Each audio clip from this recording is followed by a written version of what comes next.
अस्सलाम वालेकुम dear students. कैसे आप लोग? I hope all are fine. Welcome back to our new lecture about Newton's second law of motion. इससे पहले हमने Newton's first law of motion, जिसको हमने लॉ ऑफ इनर्शिया कहा था, वो एक्सप्लेन की थी, वीडियो अपलोडेड। आज है Newton's second law of motion. हमने न्यूटन्स लॉज की एक सीरीज स्टार्ट की है, जिसमें हमने फर्स्ट लॉ पढ़ी है। आज है सेकंड लॉ। अब जो न्यूटन सेकंड लॉ है, इसको हम एक और नाम देते हैं लॉ ऑफ एक्सेलरेशन। क्या? न्यूटन्स सेकंड लॉ को हम कहते हैं also called what? Law of acceleration. एक मिनट। अब इसको क्या बोलते हैं? लॉ ऑफ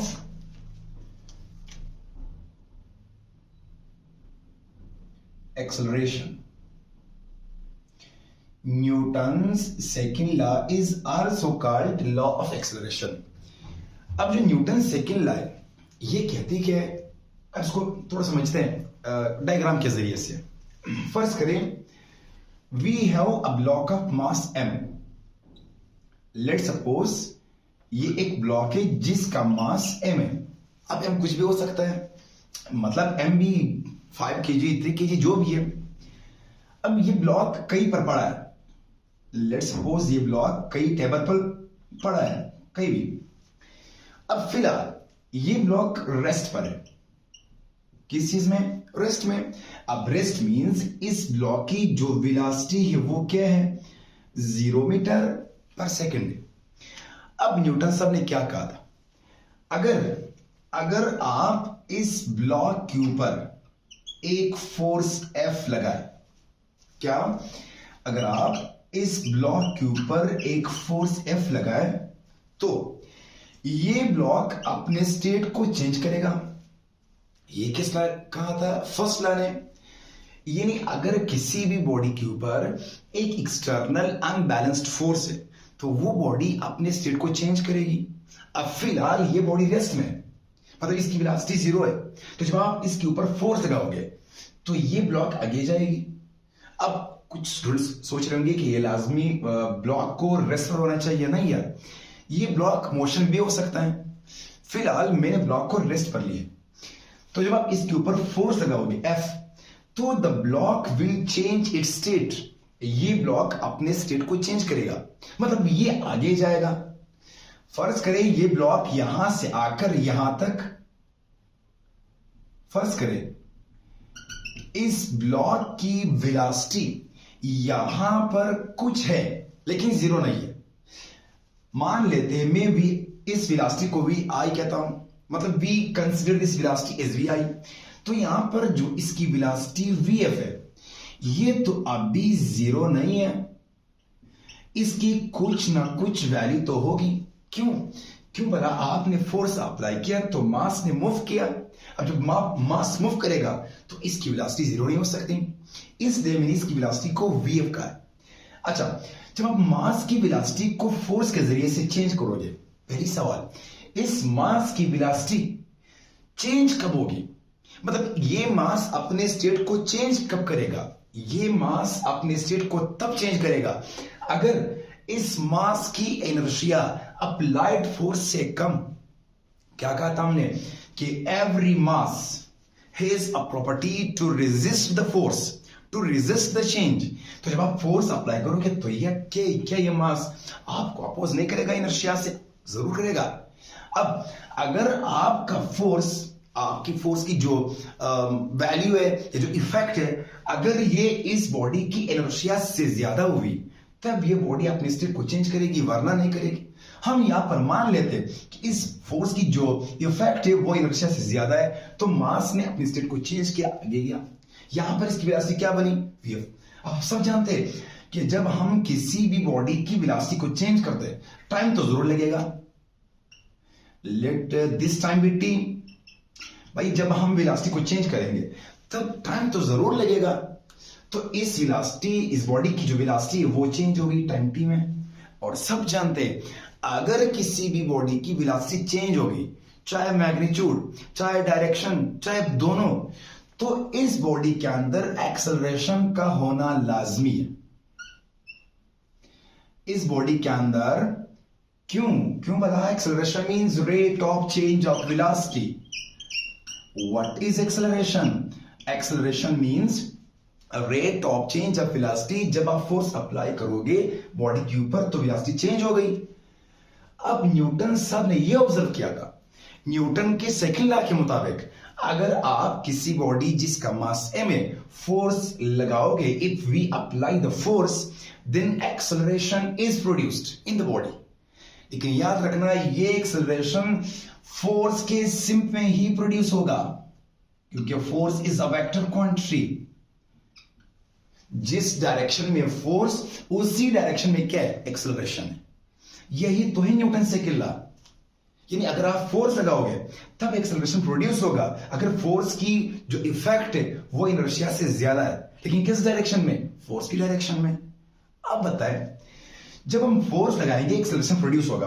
तो ये सिनेरियो मेरे पास है, इफ वी अप्लाई फोर्स तो एक्सेलरेशन इज प्रोड्यूस्ड। किस चीज में? बॉडी ऑफ मास m में। ये तो सब जानते हैं। अच्छा अब देखते हैं, अगर मैं फोर्स को ज्यादा करूं तो बताए क्या एक्सेलरेशन ज्यादा नहीं होगा? मतलब क्या वेलोसिटी में चेंज नहीं आएगा? ज्यादा आएगा, क्योंकि वेलोसिटी की जो चेंज की जो काज है वही क्या है? फोर्स है। और अगर आप फोर्स कम अप्लाई करोगे तो एक्सेलरेशन को प्रोड्यूस होगा। लेकिन कीपिंग द मास कांस्टेंट, आपने मास को नहीं चढ़ना है, मास को कांस्टेंट रखना है। दूसरी बात, अगर मैं यहां पर मास को ज्यादा करूं तो बताए क्या एक्सेलरेशन इसके साथ क्या होगा? भाई एक्सेलरेशन विल डिक्रीज। जिस बॉडी की आप मास इंक्रीज करोगे, अगर आप बॉडी के मास को इंक्रीज करोगे तो बताए क्या इंक्रीज कर रहे हो? आप इनर्शिया इंक्रीज कर रहे हो। What is inertia? Measure of mass. जब आप इनर्शिया को इंक्रीज करोगे, यार बताए क्या ये मास इस फोर्स को अपोज नहीं करेगा? अगर ये मास फोर्स को अपोज करे तो बताए क्या इसके अंदर चेंज ज्यादा आएगी? नहीं, कम आएगी, क्योंकि ये आपको अपोज कर रहा है। इसलिए जब आप मास को इंक्रीज कर रहे हो इट मींस आप इनर्शिया को इंक्रीज कर रहे हो, इट मींस आप एक्सेलरेशन को डिक्रीज कर रहे हो। क्यों? क्योंकि मास फोर्स को अपोज कर रहा है, इनर्शिया। और अगर आप मास को डिक्रीज करो इट मींस आप इनर्शिया को डिक्रीज कर रहे हो, it means mass of force को कम कीमत से अपोज कर रहे हैं, कम वैल्यू से, इट मींस आप एक्सेलरेशन को इंक्रीज कर। बस यही है न्यूटन सेकंड लॉ, यही है न्यूटन सेकंड लॉ, और कुछ भी नहीं है। There are three main points. पहली पॉइंट, अगर आप फोर्स अप्लाई करोगे तो एक्सेलरेशन प्रोड्यूस होगा जरूर, लेकिन फोर्स का जो इफेक्ट है वो इनर्शिया से ज्यादा होना चाहिए। दूसरी बात, अगर आप फोर्स को इंक्रीज कर रहे हो तो आप एक्सेलरेशन को इंक्रीज कर रहे हो, अगर आप फोर्स को डिक्रीज कर रहे हो तो आप एक्सेलरेशन को डिक्रीज कर रहे हो। तीसरी बात, अगर आप मास को इंक्रीज कर रहे हो आप एक्सेलरेशन को डिक्रीज कर रहे हो, और अगर आप मास को डिक्रीज कर रहे हो तो आप एक्सेलरेशन को इंक्रीज कर रहे हो। Called Newton's second law of motion. Very easy. अब स्टेटमेंट की तरफ आते हैं।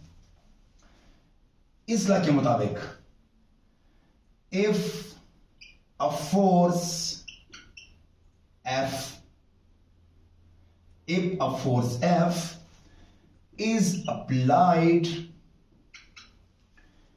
on a body of mass m, acceleration A is produced, लेकिन किस डायरेक्शन में? In the direction of force, in the direction of force। अगर आप फोर्स अप्लाई कर रहे हो बॉडी के ऊपर तो जिसका मास m है तो फोर्स की डायरेक्शन में क्या प्रोड्यूस होगा? एक्सेलरेशन। ये किसने कहा था? न्यूटन साहब ने। लेकिन याद रखना मास की जो इनर्शिया है वो फोर्स से कम होना चाहिए। दूसरी बात, ये तो पहली बात बन गई न्यूटन सेकंड लॉ की। दूसरी, the magnitude of this acceleration, याद रखना एक्सेलरेशन कौन सी क्वांटिटी है, वेक्टर। तो इस एक्सेलरेशन का जो मैग्नीट्यूड है वो फोर्स के ऊपर डिपेंड कर रहा है। डायरेक्शन तो फिक्स होगी, in the direction of force, in the direction of force. बात रहेगी मैग्नीट्यूड की, कीमत की। तो इस एक्सेलरेशन का जो मैग्नीट्यूड है वो फोर्स के मैग्नीट्यूड पर डिपेंड कर रहा है और मास पर डिपेंड कर रहा है। ये हमारे दो पॉइंट्स बन गए। मतलब magnitude of this acceleration is directly proportional to the force। ये बन गई हमारी दूसरी बात। तीसरी, and inversely proportional to mass of the body, and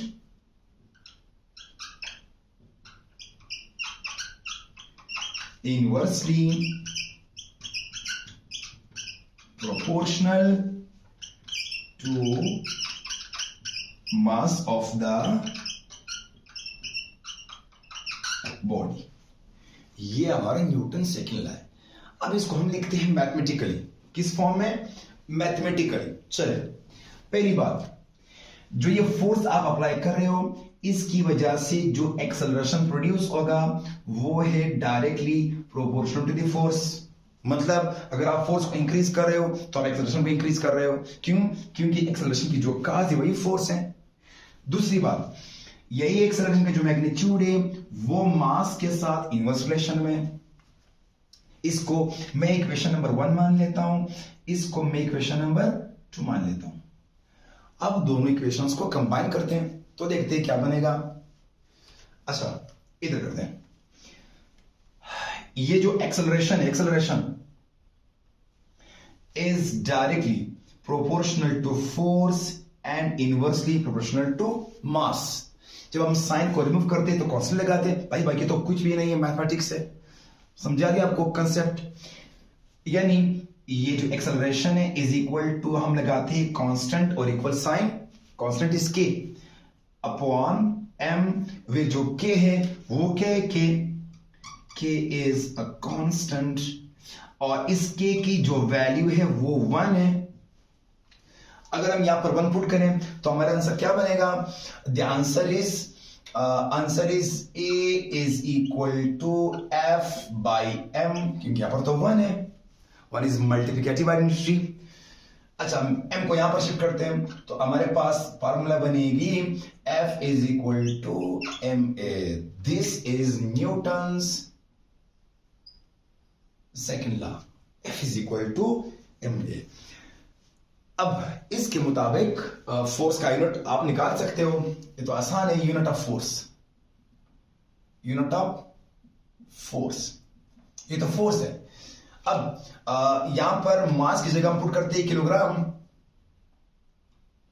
और एक्सेलरेशन की जगह पर मीटर पर सेकंड स्क्वायर, जिसको हम क्या मान लेते हैं? हम इसको न्यूटन मान लेते हैं। क्या मान लेते हैं? न्यूटन। यहां तक दिख रहा है? एक मिनट चेक करते हैं। हाँ, this is Newton. Kilogram metre per second square is called Newton. अच्छा, बस अगर हमसे पूछते हैं 1 न्यूटन कौन सा फोर्स है? 1 न्यूटन। तो 1 न्यूटन वो फोर्स है। अगर आपके पास एक बॉडी है और इस बॉडी का जो मास है वो 1 kg है, यानी आप फोर्स अप्लाई करें F, अगर इस बॉडी के अंदर एक्सेलरेशन आ गई 1 मीटर पर सेकंड स्क्वायर, तब आपका जो फोर्स है वो है 1 न्यूटन। यानी अगर आप 1 न्यूटन फोर्स निकालना चाहते हो तो 1 newton is 1 kilogram into 1 metre per second square. ये आपका 1 न्यूटन है। अब हम इस फोर्स के बारे में 2 बातें आपको बताते हैं जो ये न्यूटन साहब ने F इक्वल टू एम के अंदर हमें दिया है फोर्स। पहली बात इस फोर्स के बारे में, ये नंबर 1, भाई ये जो फोर्स है न्यूटन सेकंड लॉ के मुताबिक ये फोर्स, सबसे पहले ये फोर्स होना चाहिए एक्सटर्नल। क्या होना चाहिए? किसी बॉडी में इंटरनल फोर्स, अगर किसी बॉडी अपनी ही फोर्स है, अगर ये फोर्स लगे तो बॉडी की वेलोसिटी में चेंज नहीं आएगा। याद रखना, बॉडी की वेलोसिटी में चेंज लाने के लिए, इन एक्सेलरेशन को प्रोड्यूस करने के लिए आपने फोर्स अप्लाई करना है बाहर से। अगर आप चेयर के अंदर बैठ जाए और चेयर आप पुश करो अपने आप से, और अगर आप अपने पांव को ऊपर चेयर के अंदर रखें तो आप कभी भी चेयर कुर्सी को आगे धकेल नहीं सकते। You can not move the chair in forward direction. Why? Because आपका जो फोर्स है वो चेयर के अंदर ही है। दूसरी एग्जांपल, आप कार के अंदर बैठ जाए, कार को स्टार्ट करें, गाड़ी को आगे जाए, आप अपने बॉडी को पीछे की तरफ धकेल दे, धक्का दे, फोर्स दे, क्या बॉडी गाड़ी को, कार को रोक सकते हो? कभी नहीं। क्यों? आप कार ही का हिस्सा है। तो अगर आपका फोर्स इंटरनल है तो आप कार की वेलोसिटी में चेंज कभी नहीं ला सकते। आपका फोर्स होना चाहिए एक्सटर्नल। तो सबसे पहले ये बात याद रखना, this force is external, never internal. दूसरी बात, ये जो फोर्स है ये होना चाहिए, this force must be net force. क्या? Net force. अब नेट फोर्स क्या है, चलिए इधर समझते हैं। एक बॉडी है, इसका मास m है सपोज। अब इस बॉडी के ऊपर हम यहां इस तरफ से 20 न्यूटन फोर्स अप्लाई कर रहे हैं। कितना फोर्स है? 20 न्यूटन। और अपोजिट डायरेक्शन से इसी बॉडी के ऊपर हम लगा रहे हैं 10 न्यूटन। अब बताए, बॉडी के ऊपर एक फोर्स तो लग नहीं रहा है जो आप यहां पर पुट करोगे। यहां पर तो दो फोर्सेस है, आप कौन सा फोर्स पुट करोगे, 20 या 10? कभी नहीं। आप ना 20 पुट कर सकते हो ना 10 को।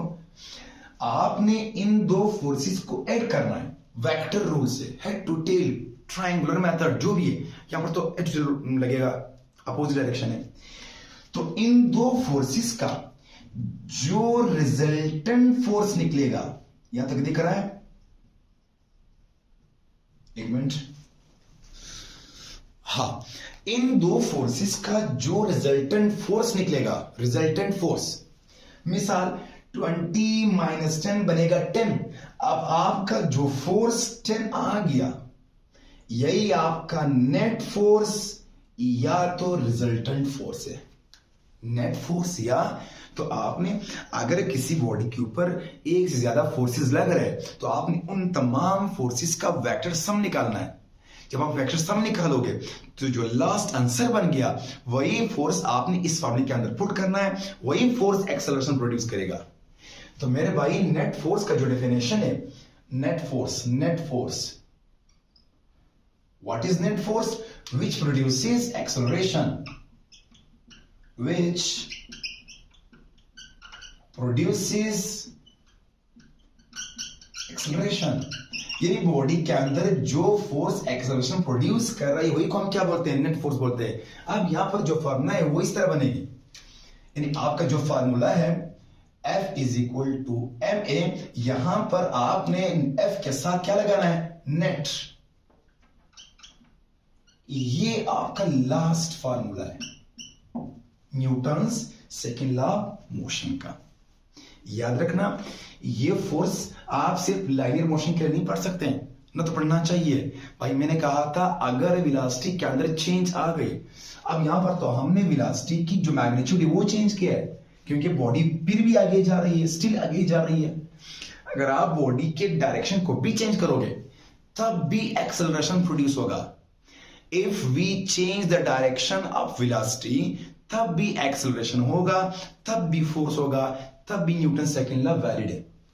सही है भाई। यहां पर तो हम सिर्फ डायरेक्शन नहीं, मैग्नीट्यूड चेंज करें, स्ट्रेट फॉरवर्ड। ये था हमारा Newton second law of motion. I hope आपको समझ आ गया होगा। ये तो सिंपल न्यूटन सेकंड लॉ है।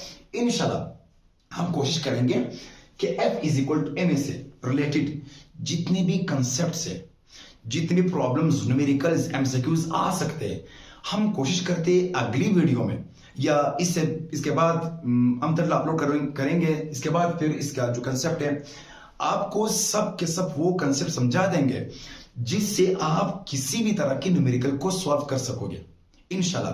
5, 6, 7 ऐसे कंसेप्ट पॉइंट्स आपको बताएंगे, जिससे आप न्यूटन सेकंड लॉ के जरिए से जितनी एमसीक्यूज है या प्रॉब्लम्स है वो आप सॉल्व करोगे। इंशाल्लाह हम कोशिश करेंगे हर एक पॉइंट के मुताबिक आपसे एक न्यूमेरिकल सॉल्व करें, ताकि आपका कंसेप्ट भी क्लियर हो जाए। आई होप आप तुमको समझ आ गया होगा। ये था हमारा आज का लेक्चर। मिलते हैं इंशाल्लाह नेक्स्ट लेक्चर में। तब तक के लिए अल्लाह हाफिज। दुआ में याद रखना।